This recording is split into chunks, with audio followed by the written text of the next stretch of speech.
தமிழ்நாடு முழுக்க எல்லா நாடாளுமன்ற தொகுதிகள்லையும் ஒரு நாடாளுமன்ற தொகுதியில் 4 சட்டமன்ற தொகுதிகள் வீதம் 177 சட்டமன்ற தொகுதிகளில் இந்த கணிப்பு நடத்தப்பட்டது. 8064 பேரிடம் கருத்துக்கள் சேகரிக்கப்பட்டது. ஏப்ரல் 24 மே 10 முடிய கள ஆய்வு நடத்தப்பட்டது. இதில் 35 பேர் கள ஆய்வில் ஈடுபட்டாங்க. அடுத்த அரசு அதை பற்றிய யூகம், அதாவது பிரச்சாரங்கள் சூடு பிடித்திருக்கக்கூடிய இந்த நிலையில் மக்களிடையே பரவலாக நிலவும் பேச்சினுடைய அடிப்படையில் இந்த தேர்தலில் திமுக அணி 42.7 விழுக்காடு பெற்று முதலிடத்திலையும், அதிமுக அணி 36.6 விழுக்காடு பெற்று அடுத்த நிலையிலையும், தேமுதிக மக்கள் நல கூட்டணி தமாக அணி 7.9 விழுக்காடும், பாமக அணி 3 விழுக்காடும் பெறுவதாக யூகம். இப்படிப்பட்ட ஒரு பேச்சு இருக்கு அப்படின்றாங்க. ஆனால் இதுவே இன்று இந்த சூழ்நிலையில் இன்றைக்கு வாக்களிப்பதாக இருந்தால் நீங்கள் யாருக்கு வாக்களிப்பீர்கள் அப்படின்ற கேள்விக்கு பதிலா இது ஆக்சுவல். திமுக அணி 40.7 விழுக்காடு பெற்று முதல் இடத்தில் இருக்கு. அதிமுக அணி இரண்டாவது இடத்துல 31.8 விழுக்காடு. தேமுதிக மக்கள் நல கூட்டணி தமாக அணி 10.4 விழுக்காடு. பாமக அணி 5.9 விழுக்காடு. நாம் தமிழர் கட்சி 1.8 விழுக்காடு. பாஜக அணி 1.6, நோட்டா 5.5, 1.6 விழுக்காடு பதில் சொல்றதுக்கு விருப்பம் இல்லைன்னு சொல்லியிருக்கிறாங்க. இது மாநில அளவில் இருக்கக்கூடிய சராசரியான வாக்கு விகிதம். ஒவ்வொரு சட்டமன்ற தொகுதியை பொறுத்த மட்டும் இந்த விகிதம் மாறி இருக்கு. அதை எல்லாத்தையும் கணக்கில் எடுத்துட்டு தான் இன்றைக்கு இருக்கக்கூடிய சூழலில் இந்த தேர்தலில் 6 முனை போட்டி நிலவுது. அது மற்ற விஷயங்கள்லாம் நான் சொன்னேன் இல்லையா, அது அடிப்படையில் தான் அந்த சீட்ஸ் பற்றிய கன்வர்ஷன் நான் சொல்லியிருக்கிறேன். இதில் அடுத்த முதல்வராக யாரை ஆதரிக்கிறாங்க மக்கள் அப்படின்னு பார்க்கும்போது கருணாநிதிக்கு 41.1 விழுக்காடு, ஜெயலலிதாவுக்கு 31.7, விஜயகாந்த் 10.1, அன்புமணி 6, சீமான் 1.9. இந்த கடந்த கணிப்போட ஒப்பிடும்போது இந்த கணிப்பில் ஒரு புதிய வரவு சீமான். அவர் முதல் 5 முதல்வர் லிஸ்டில் இடம் பெற்றிருக்கிறார். எந்த கட்சி எவ்வளவு இடங்கள் பெறும் அப்படின்றதை பற்றிய விளக்கம். கடந்த 1.5 ஆண்டுகளில் திமுகவினுடைய சீரான வளர்ச்சி, அதிமுகவினுடைய தொடர் தேய்வு, இந்த தேர்தலில் 6 முனை போட்டி குறைந்தபட்சமாக, புவியியல் மற்றும் சாதி ரீதியாக வலுவான கட்சிகள், மத ரீதியான சாய்வுகள், தொகுதி அளவில் வேட்பாளர் ஏற்புடைமை, வாக்குக்கு கவனிப்பை எதிர்நோக்கும் வாக்காளருடைய மனநிலை, கருத்து உருவாக்கத்தில் ஊடகங்களினுடைய பங்கு, ஒரு வாக்கு வெற்றி தோல்வியை நிர்ணயிக்கும் இந்திய தேர்தல் முறை ஆகிய பல்வேறு காரணிகளையும் கருத்தில் கொண்டு எந்த கட்சிக்கு எத்தனை இடங்கள் என்பதை கணக்கிடக்கூடிய சூத்திரம் எதுவும் இந்தியாவில் இன்றைக்கு வரை இல்லை. எனினும் மக்கள் ஆய்வினுடைய தனித்துவ அணுகுமுறையை அடியொற்றி கீழ் வரக்கூடிய முடிவுகளை சொல்ல முடியும்.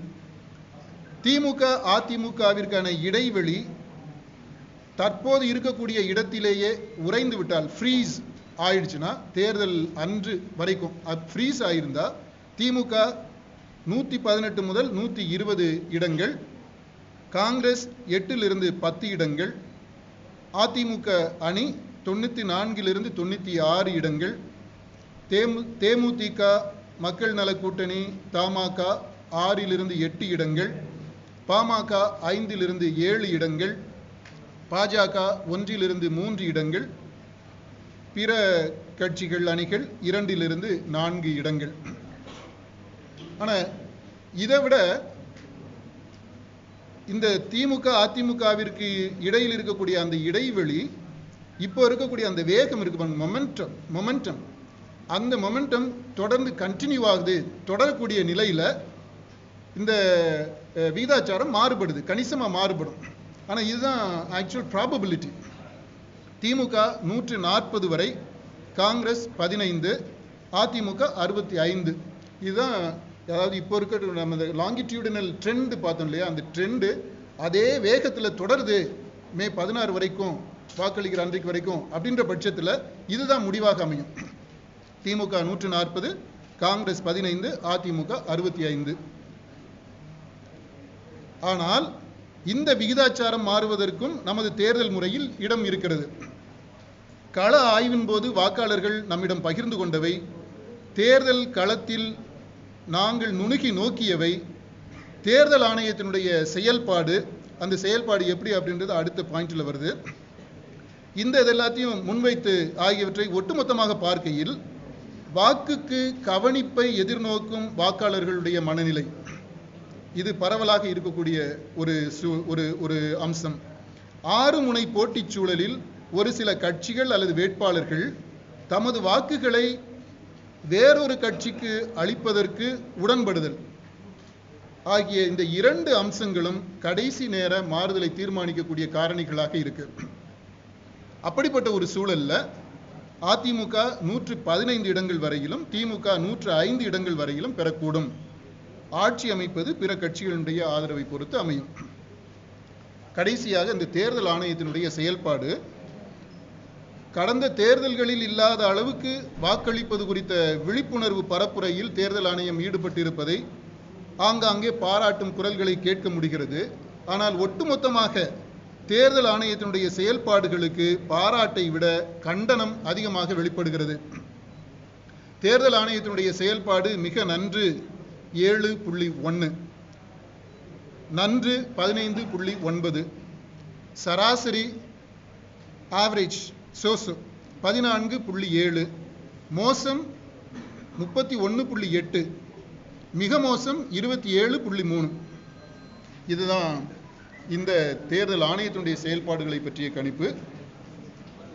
இது தொடர்பாக, இந்த அறிக்கை தொடர்பாக ஏதாவது விளக்கங்கள் உங்களுக்கு வேணும் அப்படின்னா கேட்கலாம்.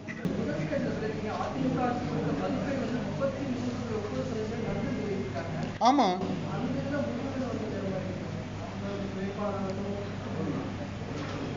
நன்று.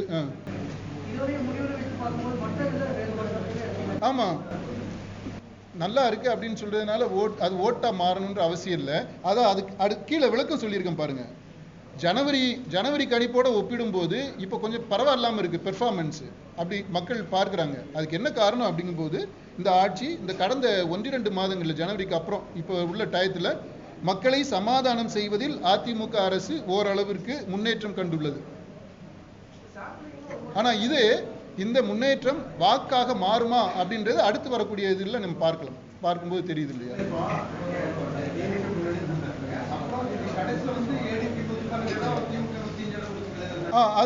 அது இன்னொரு கான்டெக்ஸ்ட்.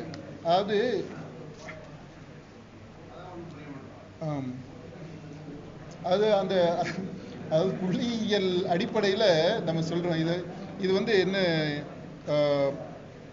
திமுக இது லாங்கிடியூடினல் பெர்ஃபார்மன்ஸை வச்சு, அதாவது கடந்த நவம்பர் 2014 இருந்து இப்போ மே 2016 வரைக்கும் உள்ள அந்த திமுக அதிமுகவை நம்முடைய தமிழக மக்கள் எப்படி பார்த்து வந்திருக்கிறார்கள், எப்படி ஆதரவு தெரிவித்திருக்கிறார்கள் அப்படின்றத தொடர்ந்து நம்ம அந்த ட்ரெண்டை பார்த்துக்கிட்டே வர்றோம். மே 2016 இருந்து நவம்பர் 2014 வரைக்கும் எப்படி மாறிட்டு வந்திருக்கு அப்படின்றத நம்ம பார்க்குறோம். இப்போ இந்த மாற்றம், இந்த ட்ரெண்டு அப்படியே தொடருதுன்னு வச்சுக்கிறோம். இன்னும் அந்த அதாவது மே 16 வரைக்கும் இந்த மாற்றம் அதே வேகத்தில் தொடருது அப்படின்னா திமுக 140 இடம், காங்கிரஸ் 15, அதிமுக 65 அப்படி வரும். அது இப்போ இருக்கக்கூடிய அந்த வேறுபாடு மே 2016 போட்டிருக்கோம் பார்த்தீங்களா, 31.8, 40.7 போட்டிருக்கோம்ல, இது அப்படியே ஃப்ரீஸ் ஆயிடுதுன்னு வச்சுக்கிறோம். ஃபர்தராக கண்டினியூ ஆகாம அந்த கிராஃப் போடுறது நீங்கள் பார்த்தீங்களேன், கிராஃபை நீங்கள் விஷுவலைஸ் பண்ணி பாருங்க. அந்த கிராஃப் தொடர்ந்து அப்படியே போகுது, அப்படியே ஸ்ட்ரைட்டாக இப்படி போயிட்டே இருக்குதுன்னா அங்கே போய் இன்னைக்கு 140 போய் நிற்கும். இங்கேயே நின்றுச்சு அப்படின்னா 118, 120 வந்து நிற்கும். இது ஃபுல்லாக மாறுறதுக்கான வாய்ப்பு இருக்குது. அதான் இவங்க கேட்டது. இந்த அடுத்து இருக்கக்கூடிய 72 மணி நேரத்தில் எது வேணாலும் நடக்கலாம். அது என்ன நடந்தால் என்ன ஆகும் அப்படின்றத இங்கே சொல்லியிருக்கிறோம். நான் இதுக்கு பதில் சொல்லி முடிக்கல, பரவாயில்லையா?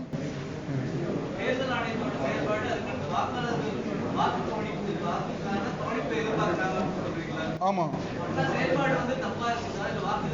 அதான் 10வது பாயிண்ட்டை பாருங்க. 10வது பாயிண்ட் கீழே தேர்தல் ஆணையத்தினுடைய செயல்பாடு அதுக்கு பாராட்டை விட கண்டனம் தான் அதிகமாக பதிவாயிருக்குது. மோசம், மிக மோசம்னு சொல்றவங்க தான் அதிகமா இருக்கிறாங்க.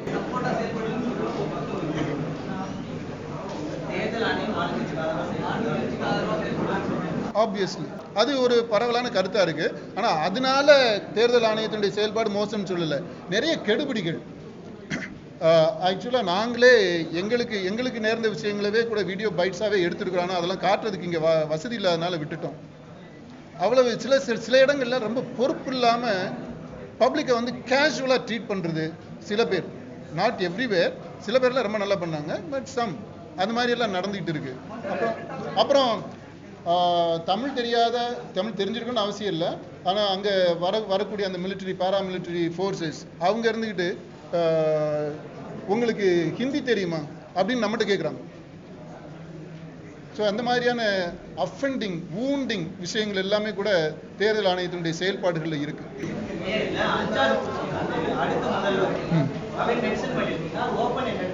ஆமா இல்ல, ஆமா கரெக்டா சொன்னோம். நல்ல கேள்வி, சூப்பரான கேள்வி. நான் இந்த கேள்வியை எதிர்பார்த்தேன் தான். அதனாலதான் நல்ல கேள்வி. அதற்கான பதிலும் அந்த இதுலயே சொல்லி இருக்குப்பா. நீங்க அந்த எத்தனாவது பக்கம் சொல்றீங்க? 4வது பக்கத்துல களம் காணும் கூட்டணிகள் முன்னிறுத்தியுள்ள முதல்வர் வேட்பாளர்கள்.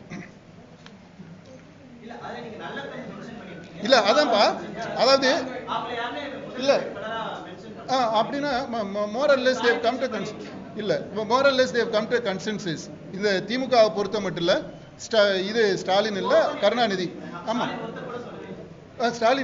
ஸ்டாலின் பேரை வந்து அவ்வளவு சொல்லியிருந்தாக்க வந்திருந்திருக்கும்.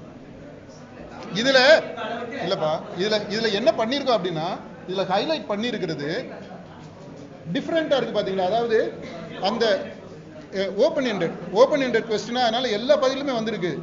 மோடி பேரை சொல்லியிருக்கிறாங்க, இவர் பேரெல்லாம், கேஜ்ரிவால் பேரெல்லாம் கூட சொல்லியிருக்கிறாங்க. அதனால அந்த இதை எதுக்கு ஹைலைட் பண்ணிருக்கிறோம்னா, நேம்ஸ் தட் ஆர் டிஃப்ரெண்ட் அப்படின்றதுக்காக அந்த பேர்களை சொல்லியிருக்கிறோம். இந்த அட்டவணையில் இன்னும் இதில் விடுபட்டு போன பேர்கள் நிறைய இருக்கு. ஜோக்கா சொல்லணும்னு எம்ஜிஆர் பேரை கூட ஒருத்தர் சொல்லியிருக்காங்க, அதெல்லாம் நான் விட்டுட்டேன். ஏன்னா அது வந்து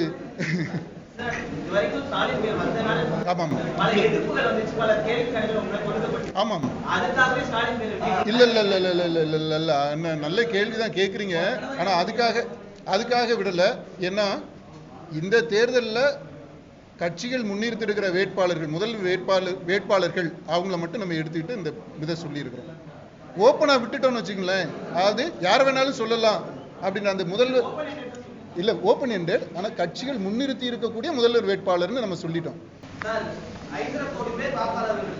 ஆமா ஆமா ஆமா அண்ணே, சாரி, கரெக்ட். இந்த கேள்வி இந்த அரங்கத்துல இது வரைக்கும் ஒரு 100-200 தடவை கேட்ட கேள்வி. இதற்கு நான் சொல்லக்கூடிய பதில்,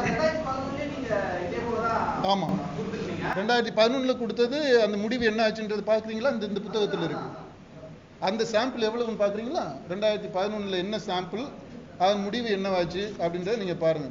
2011 சாம்பிள் வந்து 3132. அது வந்து தேர்தலுக்கு அப்புறம் எடுத்தது. தேர்தலுக்கு முன்னாடி எடுத்தது 3171 சாம்பிள் தான் 2011 எடுத்தோம். அந்த முடிவு என்ன அப்படின்றது இந்த நூலில் இருக்கு, நீங்க பாத்துக்கீங்க. இப்போ 3000 எங்க இருக்கு, 8000 எங்க இருக்கு, இந்த மாதிரி கேள்வி கேட்டு நானுமே சரி ஏதோ உங்களை திருப்திப்படுத்தணுன்றதுக்காகவே நம்ம வந்து சாம்பிள் சைஸ் இன்க்ரீஸ் பண்றது மாதிரி ஆயிடுச்சு. 8000ன்றது வந்து தேவையில்லாத ஒரு பெரிய சாம்பிள் பா. ஸ்டாட்டிஸ்டிக்கலா பேசணும்னா 5000ன்றது நல்ல சாம்பிள். 3000 வந்து போதுமான சாம்பிள். 7500ன்றது 7000 அப்படின்றது வந்து எக்ஸலண்ட் சாம்பிள். அதுக்கு மேல நீங்க போறீங்க அப்படின்னா முட்டாள்னு அர்த்தம். இந்த மாதிரியான பரந்துபட்ட ஸ்டடிக்கு நீங்க இண்டிவிஜுவலா ஒவ்வொரு தொகுதியையும் தனித்தனியா போய் ஆய்வு செய்ய போறோம் அப்படிங்கும் போது அங்க வந்து கணக்கே வேற ஆயிடுது. தமிழ்நாடு முழுக்க ஒட்டுமொத்தமாக ஸ்டேட் லெவல்ல ஒரு ஆய்வு முடிவை நம்ம சொல்லணும் அப்படின்னா அந்த ரெப்ரசன்டேட்டிவ் சாம்பிளிங் அப்படின்றது இவ்வளவு போதுமானது.